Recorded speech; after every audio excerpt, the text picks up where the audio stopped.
ಎಲ್ಲ ನನ್ನ ರೈತ ಬಾಂಧವರಿಗೆ ಉದಯ್ ಕುಮಾರ್ ಪಾಟೀಲ್ ಮಾಡುವ ನಮಸ್ಕಾರಗಳು.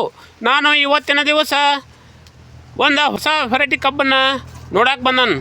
ನಾನು ಎಲ್ಲಿ ಬಂದನಪ್ಪ ಅಂತಂದ್ರೆ ಈ ಕಬ್ಬನ್ನು ಬೆಳಗಾವಿ ಜಿಲ್ಲಾ ನಂತರ ಯರಗಟ್ಟಿ ತಾಲೂಕು ಯರಗಟ್ಟಿ ಗ್ರಾಮದೊಳಗನ ಈ ಕಬ್ಬು ನೋಡಕ್ಕೆ ಬಂದನು. ಯರಗಟ್ಟಿ ಗ್ರಾಮದೊಳಗೆ ಯಾರಪ್ಪ ಅಂತಂತಂದ್ರೆ ಯರಗಟ್ಟಿ ಊರೊಳಗನ ಪ್ರಗತಿಪರ ರೈತ ಅದ ರಾಜೇಂದ್ರ ಗೌಡ್ರ ಪಾಟೀಲ್ ಇವ್ರ ಹೊಲಕ್ಕೆ ನಾನು ಈ ಕಬ್ಬು ನೋಡಕ್ಕೆ ಬಂದನು. ನೋಡತ್ತವಲ್ಲ, ಈ ಕಬ್ಬ ಪ್ರತಿ ವರ್ಷವೂ ನಮ್ಮ ರೈತರ ಏನು ಗೌಡ್ರದಾರಲ್ಲ ಇವರು ಪ್ರತಿ ವರ್ಷವೂ 80ರಿಂದ 100 ಟನ್ ಕಬ್ಬ ಇಳುವರಿ ತೆಗಿತಾರೆ ಅಂತ ಹೇಳ್ಯಾರ. ನಾನು ರೈತ ಮಿತ್ರರಿಗೆ ಈ ಕಬ್ಬಿನ ಬಗ್ಗೆ ನಂತರ ಈ ರೈತರ ಬಗ್ಗೆ ನಾ ಈ ಹೆಸರನ್ನು ಹೇಳಕ್ಕೆ ಇಷ್ಟಪಡ್ತಾನಂತ.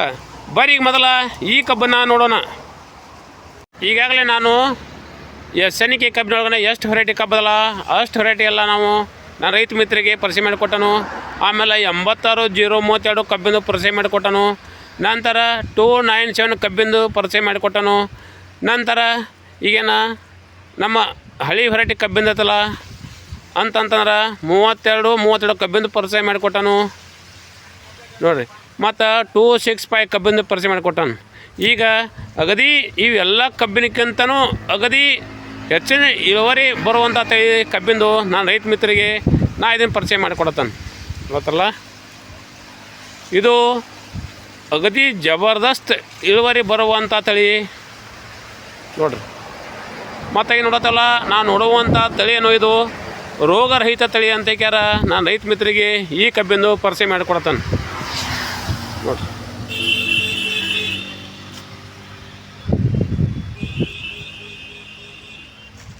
ಈ ಕಬ್ಬ ಬೆಳ್ಯಾಕನ ಮಾರಾದತಿ, ನಂತರ ಈ ಕಬ್ಬ ಮರಿ ಹೊಡ್ಯಾಕನು ಮಾರಾದಂತ ಹೇಳ್ಯಾರ. ನಮ್ಗೆ ಈ ಕಬ್ಬನ್ನು ನೋಡ್ಕೊಡೋಕೆ ಗೊತ್ತಾಕತಿ ನೋಡ್ರಿ. ಈಗ ಸದ್ಯ ನಾನು ಸಂಪೂರ್ಣ ಈ ಹೊಲದೆಲ್ಲ ಹಾಗೆಲ್ಲ ಅಡ್ಡಾಡಿದ್ರೂ ಈ ಕಬ್ಬ ಈಗ ನಮ್ಗೆ ನೋಡೋಕೆ ಹೆಂಗೆ ಹೊರ ಕಾಣತ್ತಲ್ಲ ಹಾಗೆಲ್ಲ ಒಳಗೆ ಸಂಬಲ್ಲ ಇದೇ ಥರನಾಗಿ ಕಬ್ಬು ಅದಂತ ಹೇಳ್ಯಾರ. ನಾನು ರೈತ ಮಿತ್ರರಿಗೆ ಈ ಕಬ್ಬಿಂದ ಮಾಹಿತಿ ಹೇಳ್ತಾನೆ. ಈ ಕಬ್ಬು ಸಂಬಲ್ಲ ಕಬ್ಬಿನಾಗನ ಮಹಾರಾಜ ಅಂತ ಹೇಳ್ಬೋದು. ಯಾಕಪ್ಪ ಅಂತಂದ್ರೆ ಈಗಾಗಲೇ ನಾವು ಹಿಂದಿನ ವಿಡಿಯೋದೊಳಗನ ನಾವೆಲ್ಲ ವೆರೈಟಿ ಎಲ್ಲ ಕಬ್ಬ ನೋಡಿದೆವು.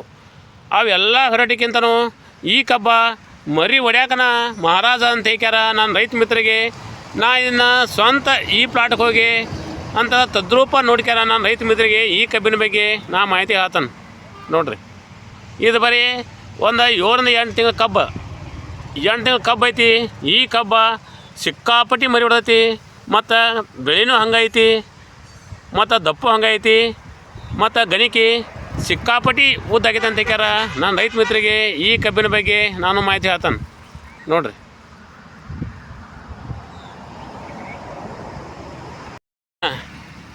ನೋಡ್ರಿ, ಇದು ಬರೀ ಒಂದ ಗಡ್ಡಿ ಕಬ್ಬ ಆದ್ರೂ ಇದು ಸಿಕ್ಕಾಪಟ್ಟಿ ಮರಿ ಹೊಡ್ದೈತಿ. ಮರಿ ಹೊಡೆದಟ್ಟೆಲ್ಲ ಕಬ್ಬಾಗೈತೆ ಅಂತ ಹೇಳ್ಯಾರ. ತದ್ರೂಪ ತೋರ್ಸಾತಾನೆ ನೋಡ್ರಿ. ಈಗ ನಾವು ಎಸ್.ಎನ್.ಕೆ ಕಬ್ಬು ನೋಡಿದೇವಲ್ಲ, ಎಸ್.ಎನ್.ಕೆ ಕಬ್ಬಿನಕ್ಕಿಂತನ ಜಬರ್ದಸ್ತ್ ಇಳುವರಿ ಬರುವಂಥ ಈ ತಳಿ ಅಂತ ಹೇಳ್ಯಾರ. ಈ ಕಬ್ಬಿನ ಬಗ್ಗೆ ಈ ಮಾಹಿತಿ ಹೇಳ್ತಾನೆ ನೋಡ್ರಿ. ಮತ್ತು ಈ ಕಬ್ಬ ರೋಗರಹಿತ ತಳಿ. ಈ ಕಬ್ಬಿಗೆ ಯಾವುದೇ ಥರ ರೈತ ಮಿತ್ರರಿಗೆ ಈ ಕಬ್ಬಿನ ಬಗ್ಗೆ ಮಾಹಿತಿ ತೊಗೊಂಡ್ಕ್ಯಾರ ನಾನು ಹೇಳ್ತಾನೆ. ಯಾಕಂತಂದ್ರೆ ನಮ್ಮ ಕಡೆ ಇರೋಲ್ಲ ಕಬ್ಬುಗಳಿಗೆ ಅವಕ್ಕೆ ಜಂಗಮ್ ರೋಗ ಬರೋದು, ಆಮೇಲೆ ತುಕ್ಕು ರೋಗ ಬರೋದು, ಆಮೇಲೆ ಎಲೆ ಹಳದಿ ಆಗೋದು ಅಂಥ ರೋಗ ಬರುತ್ತೆ. ಆದ್ರೆ ಈ ಕಬ್ಬಿಗೆ ಆ ಥರ ಯಾವುದೋ ರೋಗ ನಮ್ಮ ನೋಡೋಕೆ ಸಿಗೋದಿಲ್ಲ ಅಂತ ಹೇಳ್ಯಾರ. ಈ ಕಬ್ಬಿನ ಒಳಗೆ ಹೊಕ್ಸಮಲ್ಲ ನೋಡ್ಕ್ಯಾರ ನಾನು ವಿಡಿಯೋ ಮಾಡಿ ಈ ಕಬ್ಬಿನ ಮಾಹಿತಿ ಹೇಳ್ತಾನೆ.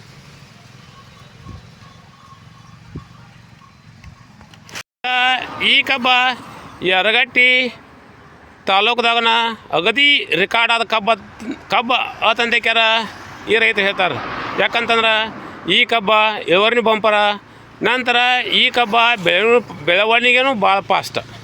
ಅದಕ್ಕಾಗಿ ಈ ಕಬ್ಬ ನಮ್ಮ ಯರಗಟ್ಟಿ ಗ್ರಾಮದ ಅಂತಂದ್ರೆ ಯರಗಟ್ಟಿ ತಾಲೂಕದ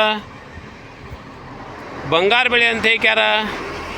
ನಮ್ಮ ರೈತರು ನಮಗೆ ಈ ಕಬ್ಬಿನ ಬಗ್ಗೆ ಮಾಹಿತಿ ಹೇಳ್ತಾರೆ ನೋಡ್ರಿ.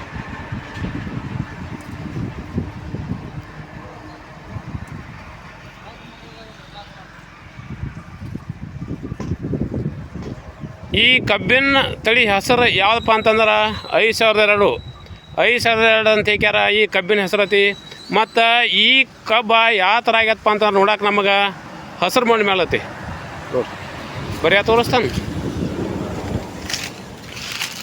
ಈ ಕಬ್ಬ ಹಸಿರು ಮೂಡಿ ಮೇಲೆ ಐತಿ, ಮತ್ತು ವಜನು ಭಾಳ ಐತಿ, ಮತ್ತು ಗಡದ್ರು ಭಾಳ ಐತಿ ನೋಡ್ರಿ.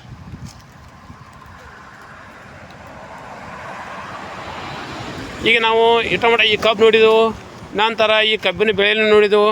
ಇನ್ನು ಮೇಲೆ ಈ ರೈತರು ಈ ಕಬ್ಬನ್ನು ಯಾವ ಥರಗಳನ್ನು ಮಾಡಿದಾರು, ಮತ್ತು ಇವನ್ನ ಸಾಲಿನ ಸಂಖ್ಯೆ ಎಷ್ಟು ಬಿಟ್ಟಾರು, ಮತ್ತು ಒಂದು ಎಕರೆಗೆ ಇದನ್ನು ಕಬ್ಬು ಎಷ್ಟು ಹಾಕಿದಾರು ಅನ್ನೋದನ್ನು ಸಂಪೂರ್ಣ ಈ ಕಬ್ಬಿನ ಬಗ್ಗೆ ಮಾಹಿತಿ ಹೇಳಂತ. ಈ ಕಬ್ಬ ಲಾವಣಿ ಯಾವ ಥರ ಮಾಡಿದಾರಪ್ಪ ಅಂತಂತಂದ್ರೆ, ಈ ಕಬ್ಬ ಹಾಕೋಕ್ಕಿಂತ ಮೊದಲ ನಮ್ಮ ರೈತರು ಈ ಹೊಲಕ್ಕೆ ಉಳ್ಳಾಗಡ್ಡಿ ಹಚ್ಚಿದಾರೆ. ಉಳ್ಳಾಗಡ್ಡಿ ಹಚ್ಕ್ಯಾರ. ಉಳ್ಳಾಗಡ್ಡಿ ರೇಟ್ ಇಲ್ಲದ ಕಾರಣಕ್ಕಾಗಿ ಆ ಉಳ್ಳಾಗಡ್ಡಿನ ಈ ಸಂಪೂರ್ಣವಾಗಿ ಉಳ್ಳಾಗಡ್ಡಿನ ಈ ಹೊಲದಾಗ ಮೊಗ್ಗು ಹೊಡೆದ ಗೊಬ್ಬರ ಮಾಡಿದ್ದಾರೆ. ನಂತರ ಅದನ್ನ ನಿಗಲ ಹೊಡೆದ ಆಮೇಲೆ 1 ಎಕರೆಗೆ 7 ಟ್ರಿಪ್ದಂತನ ಅಡಿ ಗೊಬ್ಬರ ಹಾಕಿದಾರು. ಅಡಿ ಗೊಬ್ಬರ ಹಾಕ್ಯಾರ, 4 ಫುಟ್ ಸಾಲು ಬಿಟ್ಟಾರ. 4 ಫುಟ್ ಸಾಲು ಬಿಟ್ಟಿಕ್ಯಾರ. ಈ 5002 ಈ ವೆರೈಟಿ ಕಬ್ಬನ್ನು ನಮ್ಮ ರೈತರು ಇದನ್ನು ಗಣಿಕೆನ ತೋರಿದಾರೆ.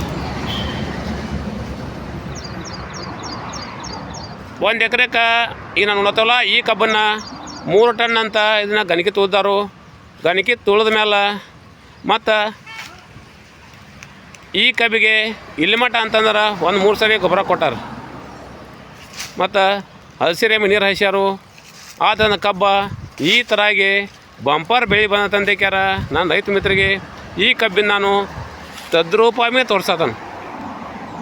ಮತ್ತು ನಾವು ಈ ಕಬ್ಬಿನ ಸಾಲಿನ ಅಂತರ ಎಷ್ಟಪ್ಪ ಅಂದ್ರೆ 4 ಫೂಟ್ ನೋಡತ್ತವಲ್ಲ, ಈ ಸಾಲಿಗೆ 4 ಫೂಟ್ ಐತಿ ನೋಡ್ರಿ.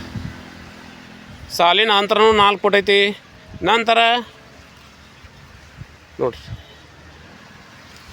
1 ಎಕರೆಗೆ 3 ಟನ್ ಬೀಜ ತುದ್ದಾರು. ನಂತರ ಈ ಕಬ್ಬ ಸಿಕ್ಕಾಪಟ್ಟಿ ಮರಿ ಬಿಡತೈತಿ. ನಮಗೆ ಒಳಗೆ ಹೋದ್ರೂ ಇದೇ ಥರನಾಗ ಐತೆ ಅಂತ ಹೇಳ್ಯಾರ. ನಾನು ರೈತ ಮಿತ್ರರಿಗೆ ಈ ಕಬ್ಬಿನ ಬಗ್ಗೆ ಮಾಹಿತಿ ಹೇಳ್ತಾನೆ. 4 ಫೂಟ್ ಸಾಲ ಬಿಟ್ರು ಇವೆಲ್ಲ ಸಾಲ ಕೂಡೇ ಬಿಟ್ಟಾವು ನೋಡ್ರಿ.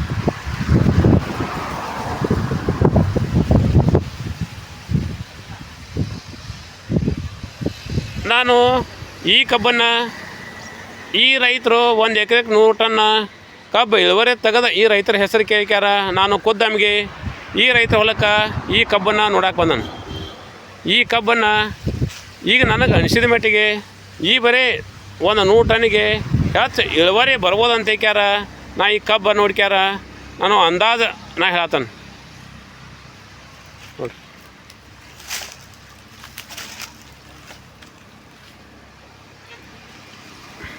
ಕಬ್ಬ ಮರಿ ಹೊಡ್ಯಾಕೂ ಹಂಗೆ, ನಂತರ ಬೆಳ್ಯಾಕೂ ಹಂಗೆ ನೋಡ್ರಿ. ಈ ಸದ್ಯ ಇದು 7 ರಿಂದ 8 ಕಬ್ಬು ಐತಿ ನೋಡ್ರಿ. ಈ ಸದ್ಯ 15 ಫೂಟ್ ಬಡನು ಕಬ್ಬು ಐತೆ ಅಂತ ಹೇಳ್ಯಾರ. ನಾನು ರೈತ ಮಿತ್ರರಿಗೆ ನಾನು ನೋಡಾಕ ತೋರ್ಸತ್ತಾನ ನೋಡ್ತಾರಲ್ಲ ನೋಡ್ರಿ. ಮತ್ತು ಈ ಕಬ್ಬ ಇಲ್ಲಿ ಮಠ ಅಂತಂತಂದ್ರೆ ಇಲ್ಲಂದ್ರೆ 15 ಗಣಿಕೆ ಮಟನು ಕಬ್ಬ ಐತೆ ಅಂತ ಹೇಳ್ಯಾರ. ನಾ ಹೇಳ್ತಾನೆ ನೋಡ್ರಿ.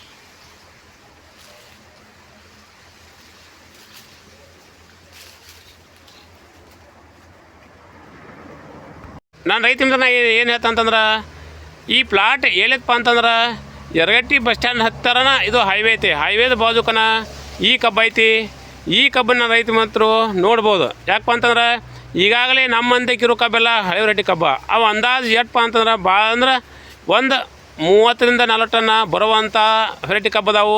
ಆದ್ರೆ ಈಗ ನೂತನವಾಗಿ ಈ ಕಬ್ಬು ಅದಾವಲ್ಲ, ಈಗ ನಾವು ಆ ಹೈ ವೆರೈಟಿ ಕಬ್ಬು ಬಿಡೋಣ. ಯಾಕಂದ್ರೆ ಈಗ ನಮ್ಮ ರೈತರು ಪ್ರತಿ ವರ್ಷ 80 ಟನ್ ಕಬ್ಬು ಇಳುವರಿ ತೆಗೆಯುವಂಥ ಏನು ಈ ವೆರೈಟಿ ಆತಲ್ಲ, ಈ ರೈತರು ಹಾಕಿದಂಥ ಕಬ್ಬ ನಾವು ಹಾಕಿದ್ವು ಅಂತಂತಂದ್ರೆ ನಮ್ಮ ಇಳುವರಿನೂ ಹೆಚ್ಚಾಕತಿ. ಮತ್ತು ಇಳುವರಿ ಹೆಚ್ಚ ಆತಪ್ಪ ಅಂತಂತಂದ್ರೆ ನಮ್ಮ ಆದಾಯನೂ ಹೆಚ್ಚಾಕತಿ. ಯಾಕಪ್ಪ ಅಂತಂದ್ರೆ ಈಗ ಇತ್ತಿತ್ತಲಾಗಿ ನಾವು ವ್ಯವಸಾಯ ಮಾಡ್ಬೇಕಂತಂದ್ರೆ ಖರ್ಚು ಭಾಳ ಬರತ್ತಾವೆ. ಅದಕ್ಕಾಗಿ ಆ ಖರ್ಚು ವೆಚ್ಚ ನಾವು ತಿಳಿಸ್ಬೇಕಂತಂದ್ರೆ ನಾವು ಇಳುವರಿದಾಗ ಹೆಚ್ಚಿರ್ಬೇಕು. ಇಳುವರಿದಾಗ ಹೆಚ್ಚದು ಅಂತಂದ್ರೆ ಆಟೋಮೆಟಿಕ್ಕಾಗಿ ನಾವು ಏನು ಖರ್ಚು ಹೆಚ್ಚು ಬರ್ತಲ್ಲ ಅದನ್ನು ತಿಳಿಸಿ ನಾವು ಇನ್ಕಮ್ ಹೆಚ್ಚು ಮಾಡ್ಕೋಬೋದು ಅಂತ ಹೇಳ್ಯಾರ. ನಾನು ರೈತ ಮಿತ್ರಿಗೆ ನಾ ಹೇಳ್ತಾನೆ. ಇಲ್ಲಪ್ಪ ಅಂತಂತಂದ್ರೆ ಈಗ ನಾವು ಈ 30-20 ಟನ್ ಕಬ್ಬು ಇಳುವರಿ ತೆಗೆದು ಅಂತಂದ್ರೆ ಅದಕ್ಕೆ ಆಕತಿ. ಯಾಕಂದ್ರೆ ಈಗಾಗಲೇ ಲೇಬರ್ ಸಮಸ್ಯೆ ಐತಿ, ಲೇಬರ್ ಪಗಾರ ತುಟ್ಟಿ, ಗೊಬ್ಬರ ತುಟ್ಟಿ. ಅದಕ್ಕಾಗಿ ನಾವು ಈಗ ಹಳೆ ವೆರೈಟಿ ಕಬ್ಬು ಇಟ್ಕ್ಯಾರ. ಈಗೇನು 100 ಟನ್ ಬೀಳುವಂಥ ಏನು ಈ ಕಬ್ಬಿನ ವೆರೈಟಿ ಐತಲ್ಲ ಇದನ್ನು ಹಾಕಿದವು ಅಂತಂತಂದ್ರೆ ನಮ್ಮ ವ್ಯವಸಾಯ ಸಕ್ಸಸ್ ಆಕದಂತ ಹೇಳ್ಯಾರ. ನಾನು ರೈತ ಮಿತ್ರಿಗೆ ನಾ ಈ ಕಬ್ಬಿನ ಬಗ್ಗೆ ಹೇಳ್ತಾನೆ. ಈ ವಿಷಯ ಯಾಕೆ ಹೇಳ್ತಾನಪ್ಪ ಅಂದ್ರೆ ನಾನು ಕಬ್ಬಿನ ಮ್ಯಾರ್ಯಾಗ ನಿಂತ್ಕ್ಯಾರ ವಿಡಿಯೋ ಮಾಡತ್ತಲ್ಲ. ಈಗ ನಾನು ಸಂಪೂರ್ಣವಾಗಿ ಈ ಕಬ್ಬಿನ ಹೊಲದಾಗ ಅಡ್ಡಾಡಿಕ್ಯಾರ. ನಾ ಈ ಕಬ್ಬನ್ನು ನಾನು ರೈತ ಮಿತ್ರಗೆ ಪರಿಚಯ ಮಾಡಿಕೊಡತಾನೆ. ಮತ್ತು ಈ ಕಬ್ಬಿಗೆ ಯಾವುದೋ ಥರನಾಗಿ ಡೊಣ್ಣೆ ಹುಳ ಹತ್ತೋದಿಲ್ಲ. ಈ ಕಬ್ಬ ರೋಗರಹಿತ ತಳಿ ಐತಿ ನೋಡಿರಿ. ಮತ್ತು ಇದು ಎಲ್ಲ ವಲಯದಾಗ ಬರ್ತೈತಿ ಅಂತಂದ್ರೆ ಇದು ಬೆಳವಲ್ದಾಗೂ ಬರ್ತೈತಿ, ನಾವು ಮಲ್ನಾಡ್ದಾಗೂ ಬರ್ತೈತಿ, ಎಲ್ಲ ವಲಯದಾಗೂ ಈ ಕಬ್ಬ ಇಳುವರಿ ಬರೋದಂತ ಕ್ಯಾರ ನಾ ಹೇಳ್ತಾನೆ. ಮತ್ತು ಈ ಕಬ್ಬ ಎಲ್ಲ ಫ್ಯಾಕ್ಟ್ರಿ ಬೇಡಿಕೆ ಐತಿ. ಯಾಕಪ್ಪ ಅಂತಂದ್ರೆ ಈ ಕಬ್ಬಿಂದು ಸಕ್ಕರೆ ಅಂಶ ಭಾಳ ಐತಿ. ಮತ್ತು ಈ ಕಬ್ಬ ಬೀಳು ಪ್ರಮಾಣ ಕಡಿಮೆ. ಈಗ ಸದ್ಯ ನನ್ನ ಅಂದಾಜು 15 ಫೂಟಿನ ಮೇಲೆ ಈ ಕಬ್ಬ ಐತಿ. ಈ ಕಬ್ಬ ಇಲ್ಲಿ ಮಟ್ಟ ಬಿದ್ದೇನೇ ಇಲ್ಲ. ಈ ಕಬ್ಬನ್ನು ನಾನು ಸಂಪೂರ್ಣವಾಗಿ ನೋಡಬೇಕು ಅಂತ ಹೇಳ್ಕ್ಯಾರ. ಇದನ್ನು 2 ಸಲ ಕಬ್ಬು ಬಾಗಿಸಿ ನಾ ಇದನ್ನು ವಿಡಿಯೋ ಮಾಡಿಕೊಳ್ತಾನೆ. ಅದಕ್ಕಾಗಿ ಈ ಕಬ್ಬಿಂದು ಏನೈತಿ, ಈ ಕಬ್ಬಿನ ಬೆಳವಣಿಗೆ ಎಷ್ಟೈತಿ, ಆಮೇಲೆ ಈ ಕಬ್ಬಿನ ಇಳುವರಿ ಎಷ್ಟೈತಿ ಅನ್ನೋದನ್ನು ನಾನು ರೈತ ಮಿತ್ರರಿಗೆ ನಾನು ತೋರಿಸಿದ್ನಿ. ಮತ್ತು ನಾನು ರೈತ ಮಿತ್ರರು ನಾನು ಎಲ್ಲ ಕಬ್ಬಿನ ವಿಡಿಯೋ ಮಾಡ್ತಾನಲ್ಲ ಅವ್ನು ನಾನು ಮ್ಯಾರ್ಯಾಗ ನಿಂತು ಅಷ್ಟೇ ಮಾಡೋಂಗಿಲ್ಲ. ಯಾಕಂದ್ರೆ ಸಂಪೂರ್ಣವಾಗಿ ನಾ ಒಳಗೆ ಹೋಗ್ಕಾರ. ಯಾಕಂದ್ರೆ ನಾನು ಒಬ್ಬ ರೈತ ಇದ್ದಾನು, ನನಗೂ ಅನುಭವ ಬೇಕಾಗೈತಿ. ಅದಕ್ಕಾಗಿ ನಾನು ಸಂಪೂರ್ಣ ನೋಡು ಹೊಲದಾಗ ಹೋಗ್ಯಾನ ಈ ಕಬ್ಬಿಂದು ವಿಡಿಯೋ ಮಾಡಕೋತ ಅಂತ ಹೇಳ್ಯಾರ. ನಾನು ರೈತ ಮಿತ್ರರಿಗೆ ಈ ವಿಶೇಷ ಮಲ್ಲ ನಾ ಹೇಳ್ತಾನೆ. ಅದಕ್ಕಾಗಿ ನಮ್ಮ ಹಳ್ಳಿ ವೆರೈಟಿ ಕಬ್ಬು ಎತ್ಕ್ಯಾರ. ಈಗ ನಾವು ನೂತನವಾಗಿ ಈ ಕಬ್ಬು ಬಂದವಲ್ಲ, ಈ ಕಬ್ಬನ್ನು ನಾವು ಹಾಕಿದವು ಅಂತಂತಂದ್ರೆ ಇಳುವರಿನೂ ಹೆಚ್ಚಾಕತಿ. ಇಳುವರಿ ಹೆಚ್ಚಾದಪ್ಪ ಅಂತಂದ್ರೆ ನಮ್ಮ ಆದಾಯ ಹೆಚ್ಚತಿ. ಆದಾಯ ಹೆಚ್ಚಾದಪ್ಪ ಅಂತಂತಂದ್ರೆ ನಮ್ಮ ಭಾಳ ಬಂಗಾರ ಆಕತ್ತಂತ ಹೇಳಿ ಎಲ್ಲ ನನ್ನ ರೈತ ಬಾಂಧವರಿಗೆ ನನ್ನ ನಮಸ್ಕಾರಗಳು.